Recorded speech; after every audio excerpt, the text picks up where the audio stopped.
People criticize me, but now people are, who the fuck is this idiot who doesn't know how to interview? But then they're, oh, he owns a company, he drives a Ferrari, and then they start digging. They're like, wait a minute, maybe I want to join the mortgage company that he has. Maybe I want to follow him. Maybe I want to go to his driven event.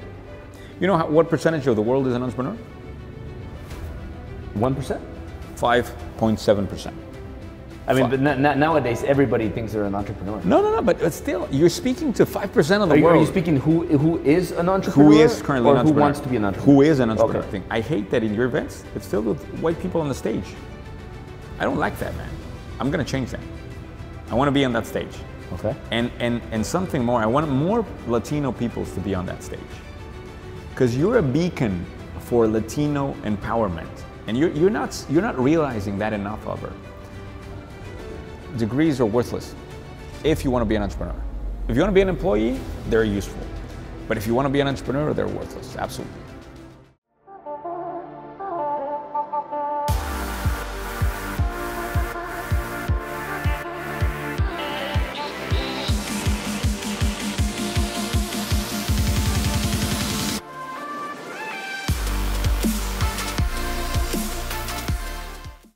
So I'm here with Carlos Muñoz, another very successful entrepreneur, Mexican. I'm very proud of you because just like me, we're both Mexican, but I see you getting so much attention all over the social media, and I see something similar. Like for example, for me, I got a Ferrari to kind of jumpstart my business, but I kind of see the same thing with you. You jumpstarted your business.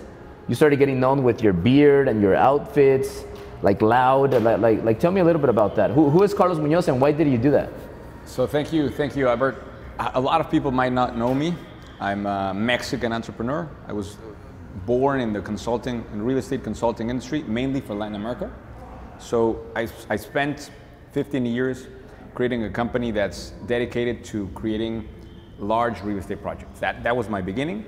And then I exited the company, a different exit than what you're used to in the States. Yeah. In the States, you're used to selling companies. In Latin America, there's less of a company resale market, so we exit maintaining control of the company, just exiting your operational duties. Yeah. So I exited that company. I started my own real estate fund, working mainly in Mexico. And I started thinking and growing my personal brand as I exited the company. I understood that towards the future, I think personal brand is going to be more valuable than actually the logo on your company. That's what I believe. Yeah. And I've spent the last 2 or 3 years getting to know a lot of the US content creators and just learning on how they do it and creating content, entrepreneurial content in Spanish. We have the largest online community in entrepreneurship in Spanish. And a lot of people, if you know Spanish, go ahead and look us up. You're gonna see, I really believe that it's the best content in Spanish, business related.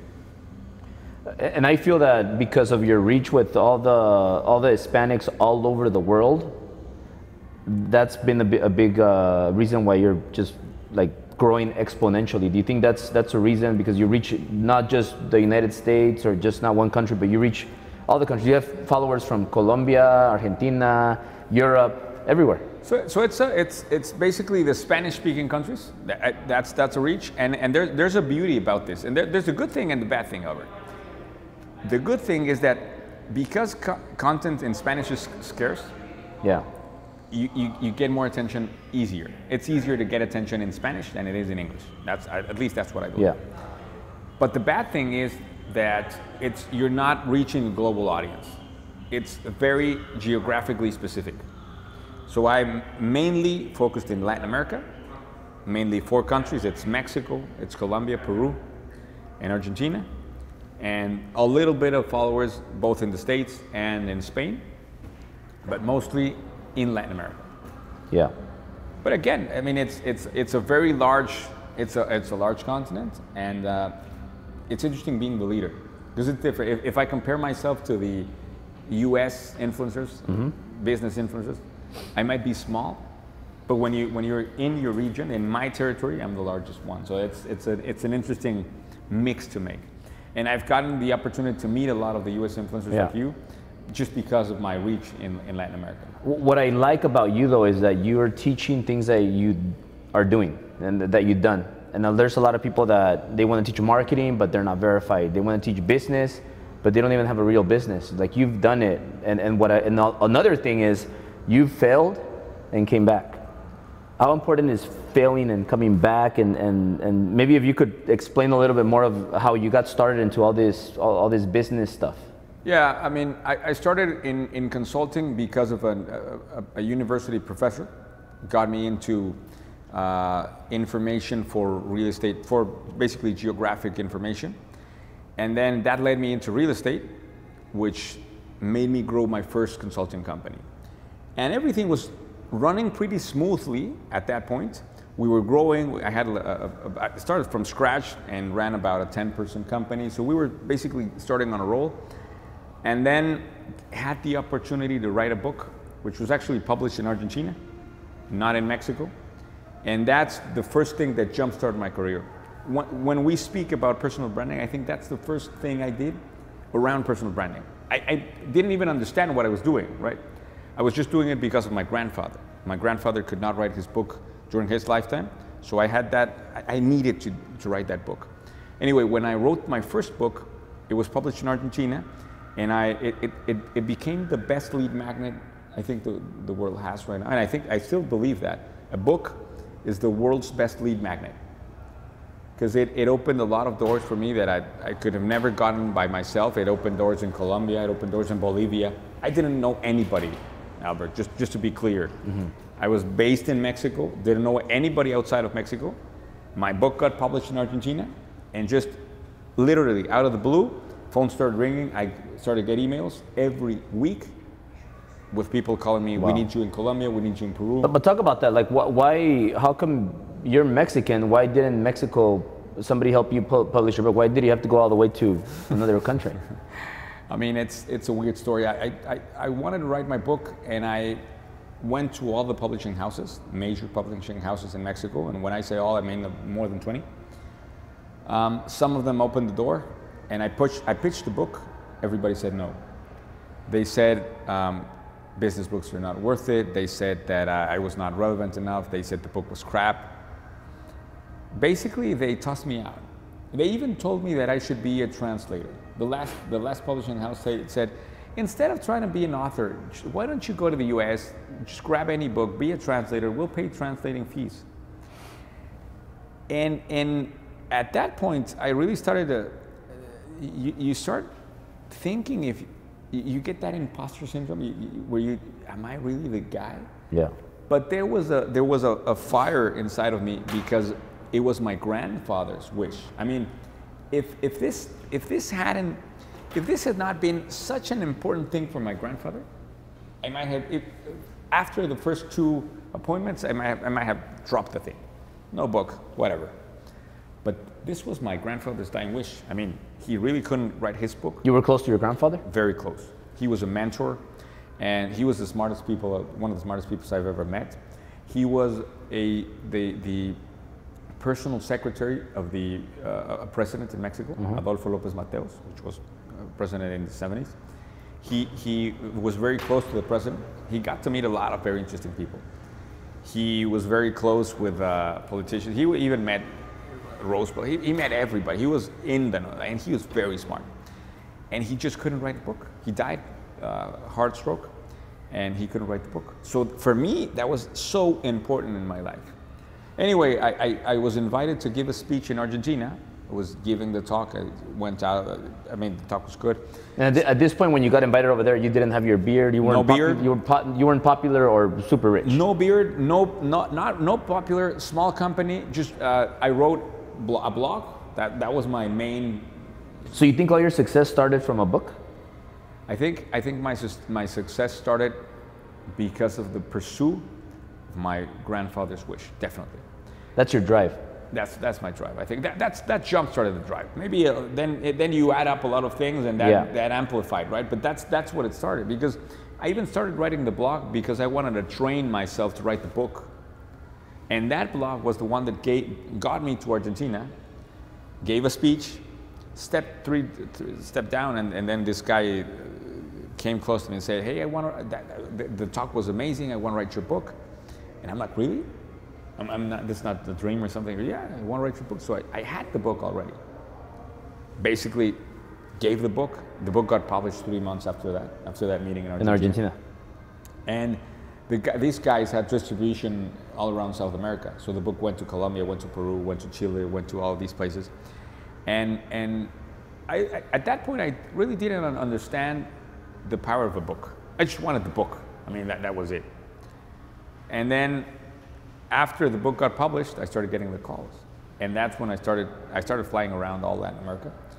I flew around, I was very close to burnout, flew around like 3 countries a week, but it grew just like out of the blue, literally from having a 10-person company to having a 100-person company. That was the first like big jumpstart. By the way, at that point, I started to understand the difficulties of growing a company globally.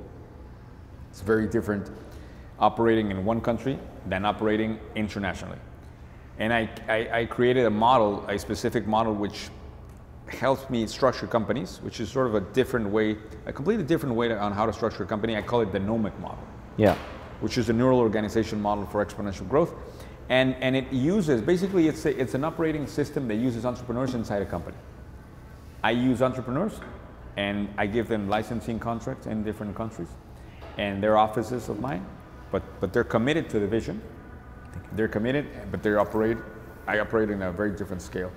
Currently, my real estate company is in around 20 countries, and around 300 in staff right now, 300 consultants in staff in the 20 countries. Now talk about your real estate. You collect money, you have a fund, but you don't do multi-units, you do land, right? In Mexico, we have a fund where we do land. You have to bear in mind that Mexico doesn't have the same information as in the US. So there's really, it's like a black box. You don't understand anything. So it's like a blue ocean strategy? It's a blue ocean because you have no competition. No competition, right? But again, there might be a plot of land selling at $2,000. Like at this case right now, currently we're sitting in Cancun doing this podcast, and I'm buying a plot of land in Riviera Maya, very close to here. And there's a plot of land, they're selling $2,000 per square meter. And in an adjacent lot is around $800. So this sort of things happens all the time in Mexico. And like, why is something 2,000 and just the adjacent lot 800? It's because there's no information. Yeah. There's no information in the market. So you can use that ability because there is such a gap in information. If you have the information, it can really be lucrative, and that's what I do. I get money from investors. We buy specific lots where we believe that we can do a real estate project. We do the permits. We create all the strategy for the project, and then we sell the lot to specific developers so they can build. I don't build.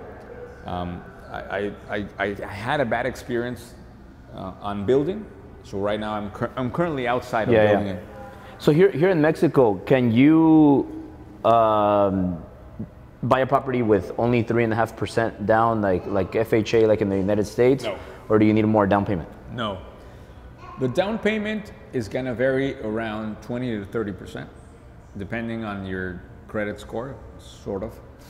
There's not really a credit score, it's just a statement. But anyway, it's 20 to 30%. Interest rate's going to be 12. Oh wow. 12%. So it's going to be it's tough. And if you're from the U.S., it's going to be hard to get a mortgage also because you can't buy property around the beaches. Inside Mexico you can, but not in the beaches because there's a law. You have to put it in a trust. Can I just give you the money and you do it? No. So if you're from the U.S., you have to put the property in a trust, and then you are the owner of the trust, right? But you can't put mortgage on a trust. So if you're buying a property in the beaches, you have to pay cash. So in other words, I can't buy any property here unless I paid cash. You could, but it's going to be harder to get that mortgage. Everything. Well, for Mexicans, it's easier to get mortgage. It's easier, but it's still 20-30% down. It's a hard. That's good. That's good. and 12% interest. It's not as easy. So it makes more sense to flip it than to invest it. It makes a lot more sense. And so here it doesn't make sense to get apartments and cash flow? No. Because 12%, 13% is going to kill you. Right. You just can't, you can't make it. Just the difference between the rates, the interest rates, and what you charge as rent, it doesn't make it. So it's totally different than the US. Completely different. So here you teach people what they could do with their money. Correct. And I teach people how to do real estate in Mexico and in Latin America. So in the States, more than 70% of the projects are what we call patrimonial, which is lease. You lease its apartment, like office buildings, everything that's rented, right? In Mexico, more than sort of 75%, everything is made to sell. So we make even shopping malls, we sell by the unit, the malls. We sell the office buildings by the unit. We sell the apartment buildings by the unit. So that makes it harder. And again, it doesn't make sense to get the whole building because the interest is so high that usually the rent is not enough to cover the. Yeah. Doesn't make any sense. It's harder, and it's harder. It's difficult to get a property that can actually make it worth your money, so that the actual value of the property comes up more than the actual interest rate. So it's hard to find those properties. But land is the big opportunity. Yeah. Because you get the land has had huge returns, Albert. And we were just talking with Roberto Palazuelos, which is an actor. Yeah. He got into Tulum in the 1990s, right? So he bought a plot of land, $300,000. And Tulum wasn't that big before. It wasn't. I used to go there and it used to be boring. It's just I mean, it was I wouldn't say boring, but I would see all the I think the pyramids and it was a hippie town. My mom used to like going there, and I'm like, oh man, like not here. I wanted to be in Cancun and Cocobongo Club or I don't know what they call the clubs now. The road was one lane. And it was nothing. Now it's the place to be. Yeah, but check this out. He bought a plot of land, $300,000, beachfront, at 1990s, right? And that plot of land is worth more than 15 million today. Wow. So that's the returns that happen. Again, because land is so cheap at some point, when you get into the correct timing, you can do a lot of money with land in Mexico. A lot of money. And that's what I do. I try to buy opportunity. I try to buy the lands that I feel opportunity, and especially where I believe that there's a real estate development opportunity further down the road. Yeah. So tell me a little bit about that, because about marketing, because you're Carlos Muñoz, the #1 Latino over there in Mexico. Everybody knows you. But how hard was it to get people to know you? Because if nobody knows you, it doesn't matter how good you are, you're not going to collect money from people, you're not going to sell your events, you're not going to get any attention because nobody knows you. So like, how did all this start where you became super famous? So I created a model. I started first studying mentors and other people in the US doing content, and I created my own model. Yeah. My own model is called V3, and V3 stands for V1 is viral, V2 is value, and V3 is venta, which is sales in Spanish, right? So what I believe is, if you want to build a brand, you need to create content that's viral. That's one. But then people are not going to follow you because you're viral. They're going to follow you because you give value. So that's when V2 comes in the equation. So you do V1s, then V2 value, and then when you're at some point, when you build that trust, you sell them something. And I want to sell them something just because the money that comes into that, I can put it back into my personal brand so I can amplify it. So the money I'm selling stuff online, and I'm using that money to power the brand again. So it's the system. If you're missing one of the 3 V's, then you're not going to grow. Viral content, viral, value, and venta. So that's V1, V2, V3. So let's go into one by one. Yeah. A lot of viral. A lot of people do in business, they don't know how to do viral. So let me give you an example. I create one music song every month, at least. Music. I'm not a musician, I wasn't very musically talented. I just have to do it because I know music moves faster than words. So you, Albert, you need to do a song in the next few months. Like just rap or whatever you like. Hip hop. I've tried everything, man. So I did a song a couple of months ago. Should I do a song with Gerardo Ortiz? Yeah, you can do a song with whatever you like. But he'll give me more you can do 10 songs. I mean, I did a song, a reggaeton song called Baile de los Minions. So I'm dancing in the song. But you're singing? No, I'm producing the song. Okay, so I get artists that do the music. Sometimes there are known artists in Mexico. But that's a simple example about a viral piece. That doesn't tell you anything about me. How much money does it cost you to create a song? I mean, I've done songs with one of the major artists in Mexico that cost me about $60,000. And I've done songs that cost me $10,000 or even less, $5,000. And you did it one a month? At least. Usually it's. And where do you post it, or how do you get attention from it? I just post it, and it gets shared a lot easier. Like my TikTok where I'm dancing, they got like 3 million views. I mean, and people, most of the comments are negative comments, right? Yeah. I don't fucking care, because you know what?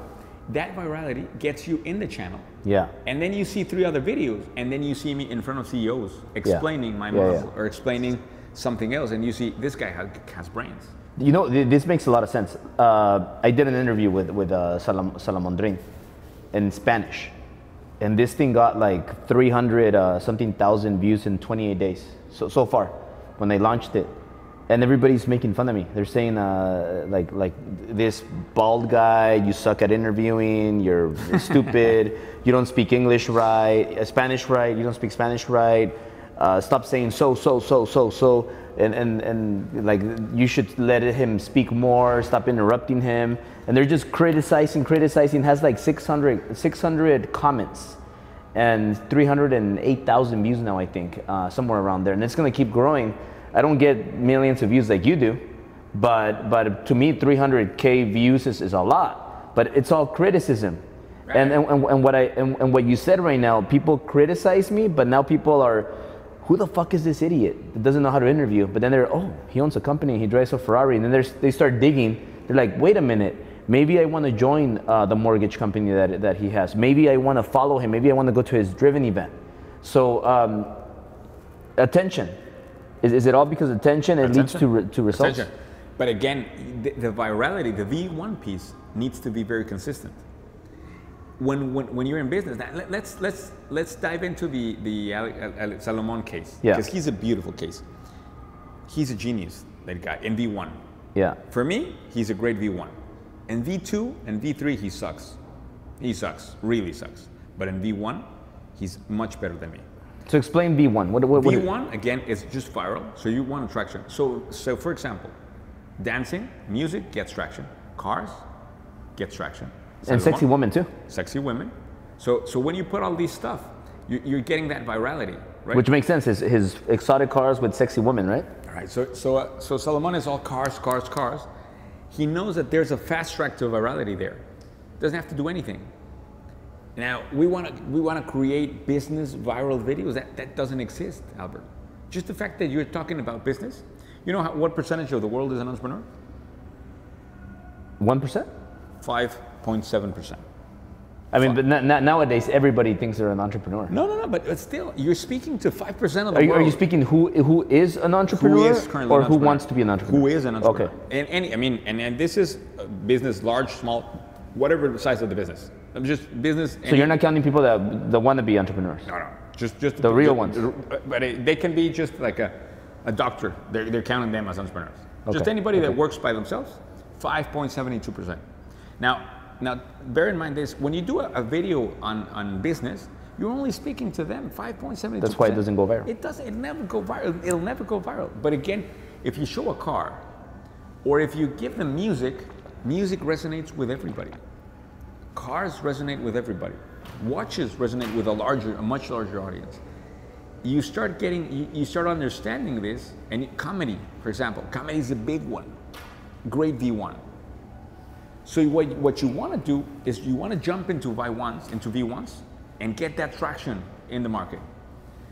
But once you got in that traction, you want to drop that V1 and go into V2, because you want to know, you want equality in the audience. I wouldn't want Salomon's community because it's so large that it's filled with people that don't have any money. So that's when V2 really matters. V2 is about giving content, educational content, which everybody's gonna, I mean, yeah. It's a such small audience, but that's the quality of the audience. So I do 80% of my content is V2. 80% of Salomon's content is V1. So when you do that, you get a much larger audience, but the problem is you lose the quality of the audience. Yeah, it makes sense. So for me, I want quality in the audience. So that's V2. And then I really believe that there are millions of dollars, literally millions of dollars in my YouTube videos. That I mean, I've gone to seminars that have less value than what's free in YouTube. So that's my V2. And then you go to V3 because you want to make money in the system. If there's no money flowing in the system, then you don't have any money to put in back into the system.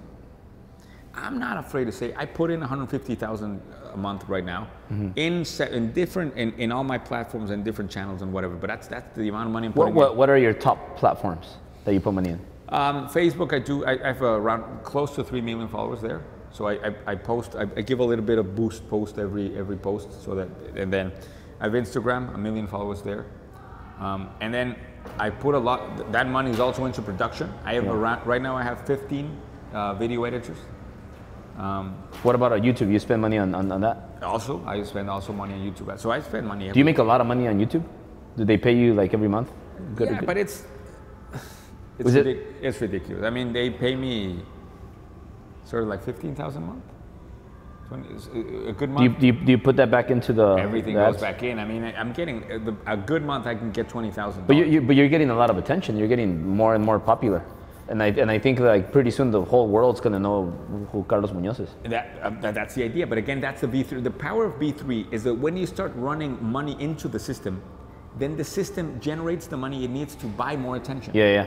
So why would people not just see your YouTube instead of going to like paying you to get one-on-one coaching, or you come to your masterminds if they could get everything from YouTube? Because they want to go deeper. And usually it's around a very specific personal problem they have. They want to go more personal. Yeah. So that's the first dimension. They want to go more personal, and sometimes they want to dive in deeper, meaning that they want to get to know it. Like for example, right now we're speaking about the V3 model.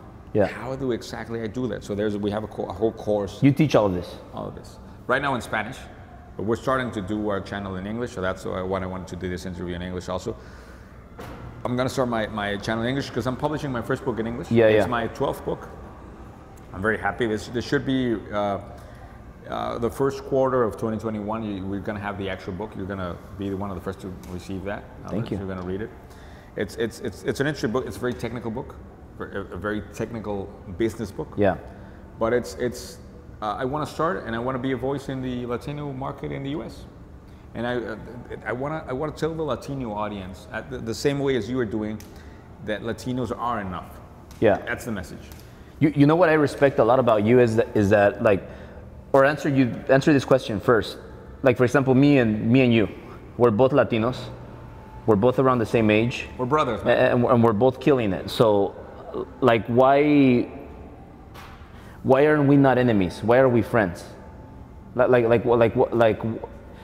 Why do people want to compete or stomp somebody down and kill them versus like, let's collaborate and let's both grow?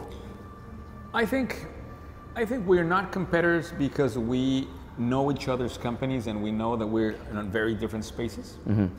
And I think where we connect is the fact that we want to empower Latinos. And when you have a mission together with someone, that makes it easier. So I know you have a lot of friends that are gringos. I don't know if everybody knows that term, but they're basically Americans. White people. yeah, white people. You have a lot of friends that are white people. And let me tell you something. I hate that in your events, it's filled with white people on the stage. I don't like that, man. I'm going to change that. I want to be on that stage. Okay. And something more. I want more Latino peoples to be on that stage. Because you're a beacon for Latino empowerment. And you're not realizing that enough, Albert. Latinos have a tendency of thinking small. And we're going to change that together. Yeah. Believe me, we are going to. I also think there's a lot of mutual respect.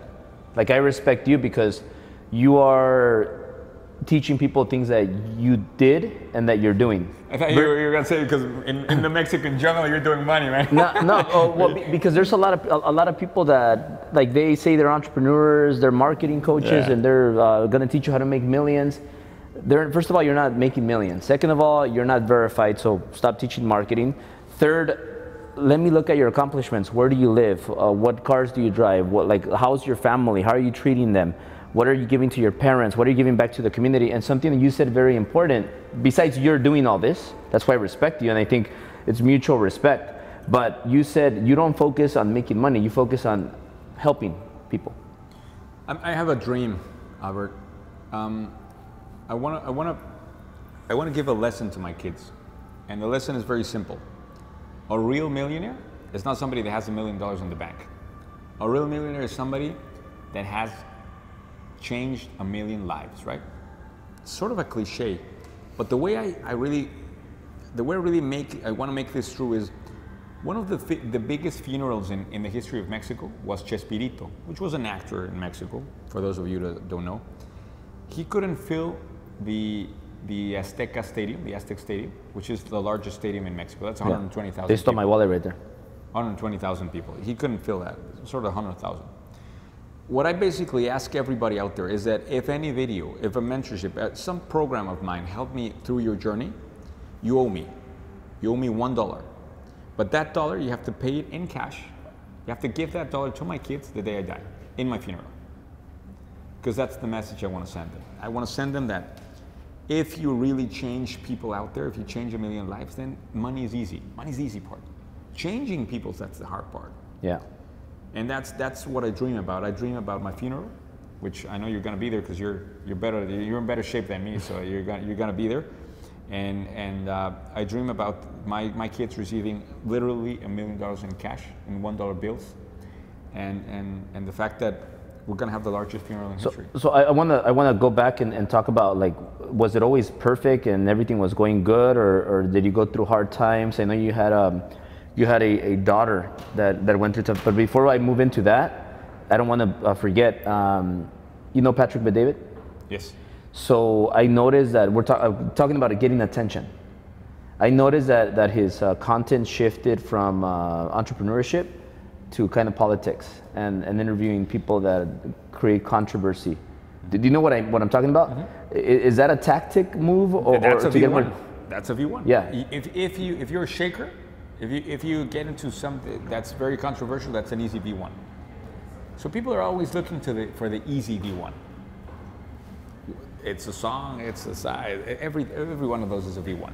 So if you want to dive into deeper into the V1s, you have a large spectrum, but it's an emotional spectrum. Every emotion you click, it creates easier virality. Ryan's World. The toys, emotional engagement completely. Like, for example, Mr. Beast. That would be the master of masters in V1. You've seen the Mr. Beast videos, right? Not his. Ryan's World, but my daughter is watching that all the time. Look at Mr. Beast's videos. Mr. Beast? I mean, yeah, Mr. Beast. They make $30 million, $20 million a year just doing those kid videos? Yeah, Mr. Beast is I mean, he's the master of masters. So wait, I know you teach it and people could come and see you, and I'll give everybody the link below where they could find you and everything, but you think you should do a combination, like just do those viral videos to get some people, but then stick to what you teach, entrepreneurship. Correct. So the model is V1, which I want to... Which is the music videos. The music, the viral, the comedy, the whatever you're doing. What if I do a porn video with my wife? Yeah, you could do it. You could do it. I mean, that's a V1, but that's like, that would get me a lot of followers. A lot of attention, but again, that's I would be worried about more the family, the family content. But that would be a V1 definitely. But I usually mix around 10 to 20% of V1s. Yeah. Sometimes 10, and then I do a lot of content which is V2. Which is 60%, and then you have another 20-30%, which is a V3. But you have to balance those three out. So the strategy part is knowing what percentage you want in each one. That's the strategy part. That's where you're aiming. You're gonna have to coach me on that when we finish this. Yeah, sure. Now, if I do, like, let's say me and Sil do like a porn video, and I put it on my YouTube, my Instagram, and Facebook. Now everybody's gonna be waiting for that. Is it gonna be? Is it gonna get blocked because it contains sex? Yeah, and I mean, I wouldn't understand why would that resonate with the brand you're building. I mean, what I try to do. It wouldn't be a good idea. Yeah, it wouldn't be. But it would definitely get me a lot of attention. But you want to build V1s. You want to build viral videos that have certain connection with the brand. Like, for example, my last song, the one of the songs that really, the one that I was talking about, the reggaeton song. This song is speaking about, I call employees that don't have a brain, I call them minions. When they don't have decisions, they don't have the ability to make decisions. So I believe in leaders inside your company. Yeah. But I separate employees as leaders and minions, I call them. So it's the minion stance. The minions. If you have good systems and procedures, they don't have to think, and they could just. But I don't want minions, even with systems. Yeah. I want people that think. I want people with leadership. So you want leaders. I want leaders, and I built a model, a company model that uses entrepreneurs inside the company. So I've built companies that have entrepreneurs inside the company. What do you call those, entrepreneurs? Entrepreneurs. And when you have a minion in there, it just slows down the system. So I created the minions dance. And I'm dancing, I'm laughing at them. But it's something that is comedy, viral, music, whatever you want to name it, but it connects with the brand. So when you're thinking about my brand, talking about entrepreneurship, this song connects with it. Yeah. So it has a certain connection. It makes perfect sense. And speaking about that, like, what do you do to the minions? Do you fire them or do you kick them out? Yeah, I mean, I usually the way I do talent is I do talent very differently than typically what companies do typically. I bring in about 5,000 resumes, and then I get the best 60 to go into a 2-week boot camp. From that 2-week boot camp, sort of what the Navy SEALs does. From that 60 people, I hire 30, and those 30 they go into a trainee program that lasts 6 months. With those 30, I hire 2 or 3 at the most. So the people that are working in my company are the best of the best of the best of the best in Mexico. Now you can do that in Mexico because we have a lot of people. There is not a scarcity in talent. There's a lot of talent actually. Because I believe Mexicans it's harder to do that in the States though. Yeah, but the US lazy people. Yeah, but here goes the catch. If you're a Latino in the US, you can have a staff in Mexico and a staff in the US. So what I'm building with the people I'm mentoring right now that are in the US, Latinos in the US, I make them structure a team in Mexico where they can hire very cheap people here. And they have a team in Mexico, which does the easy, the most routine part, the whatever. Where you need manpower, I do the stuff here, and I do very specific posts in the US.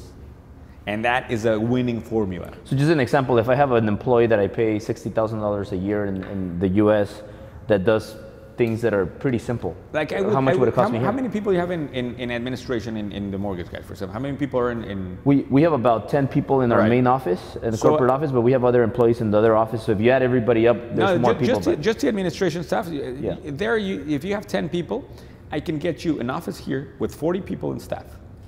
Same. Great level. For 40, you could do 40 instead of 10 here. 40, the office, great level of English, and you could have money in the bank. I think we have to make some changes. Yeah, especially right now, a lot of people are lazy. Here, people are hungry, man, are hungry, and the amount of labor. I mean, it's labor here is we're abundant in labor, man. So if you're Latino and you're listening to this video, you have to think like a Latino, man. And that's what I'm teaching in my mastermind. I have people that I'm mentoring in Houston. That's tomorrow. We're going to be doing that tomorrow. We're going to be speaking with my mastermind. So I have people from Miami, from Houston, from Los Angeles. I have people there, and they have part of the staff in Mexico. Yeah. So they have the 2 offices running. And these people in your mastermind, how much money are they making? The minimum amount is $5 million a year. So that's the baseline. I asked them, they have a company that can do 5 million a year at least, and I have people doing 100 million. But it's mostly around the $10 million mark, usually 5 to 10. So they make 4 million, you can't let them in? Yeah, I mean, it's hard, but yeah, I send them to another program I have called the Maestria. You help them get to 5 million?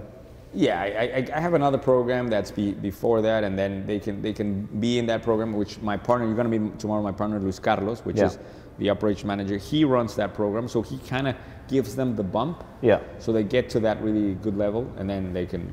So going back, Carlos, was it always this good, or did you go through a hard time? And I want to talk about like what happened, because Italia is my love. Yeah, you know, and how hard were things for you before, and what made you not quit?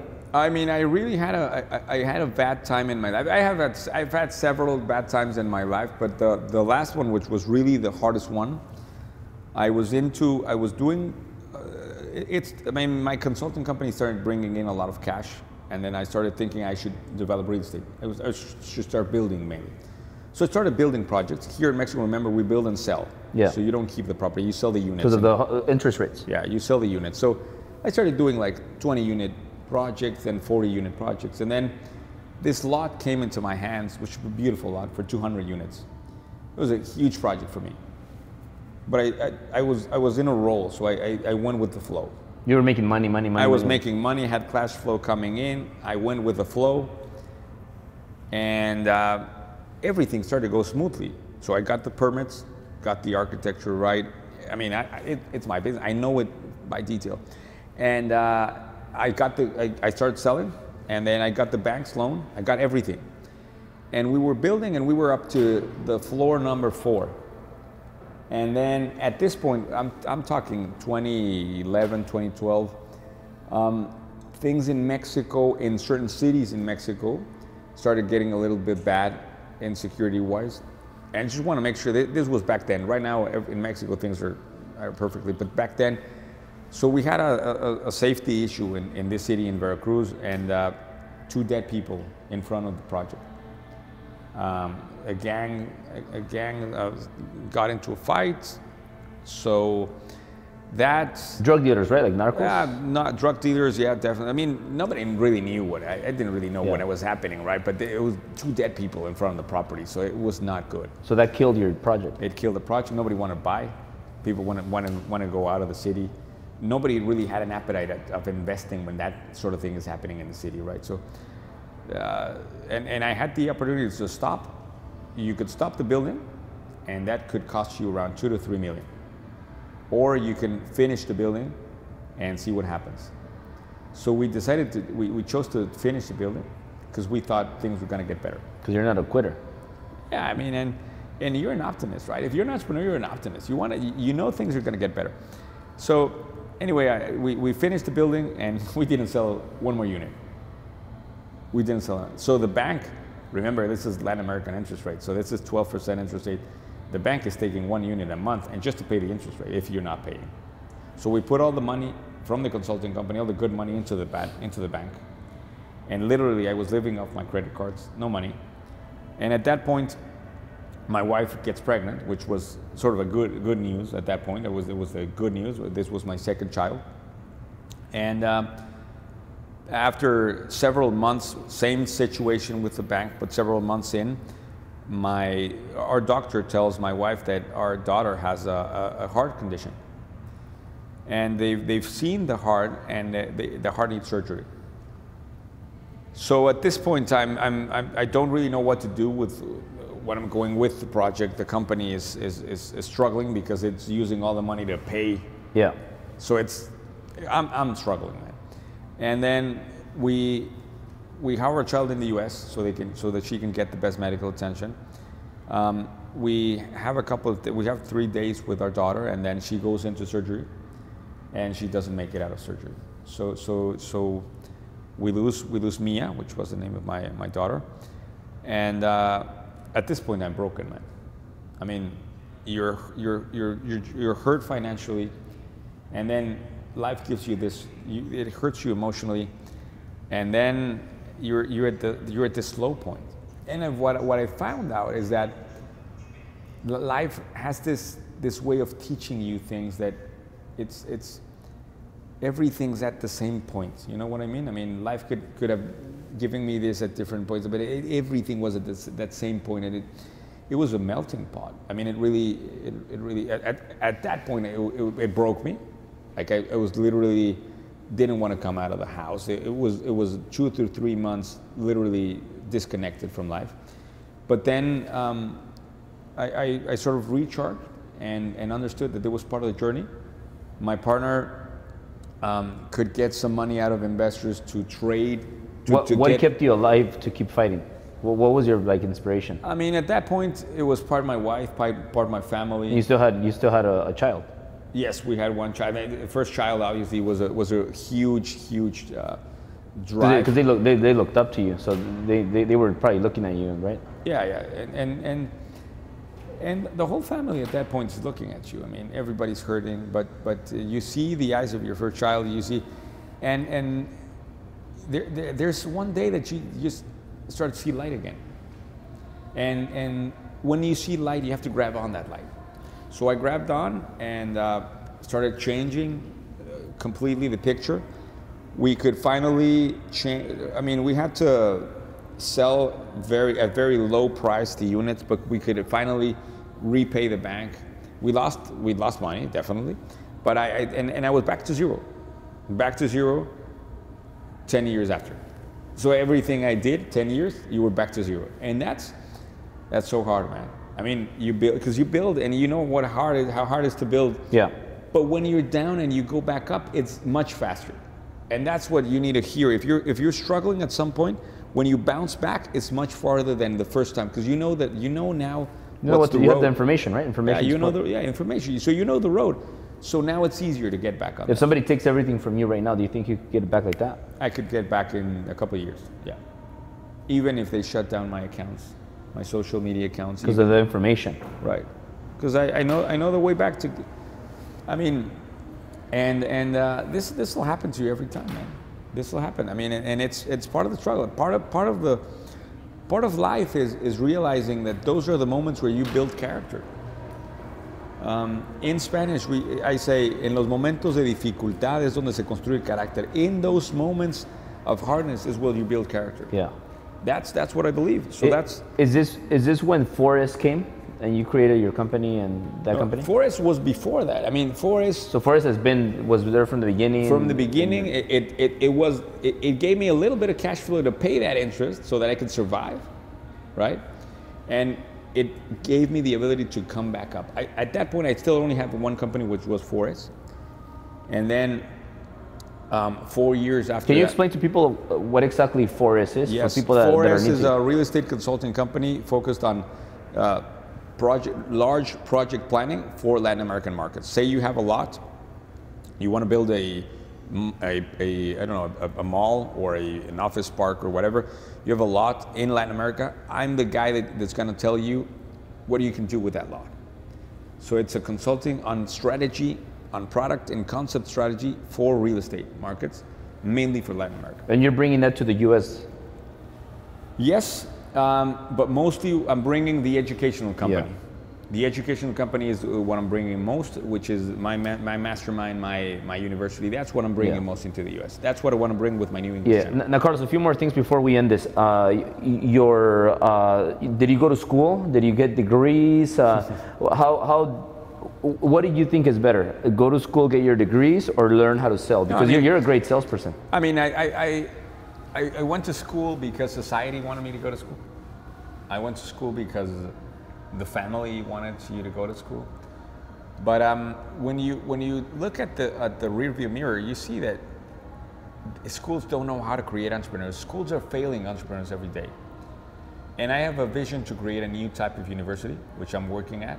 I want to create the first university where you cannot graduate unless you have a company that's has $1 million in revenue a year. That's the company. That's the university I want to create. I really want to change the way we see education for business. So to answer that, degrees are worthless if you want to be an entrepreneur. If you want to be an employee, they're useful. But if you want to be an entrepreneur, they're worthless, absolutely.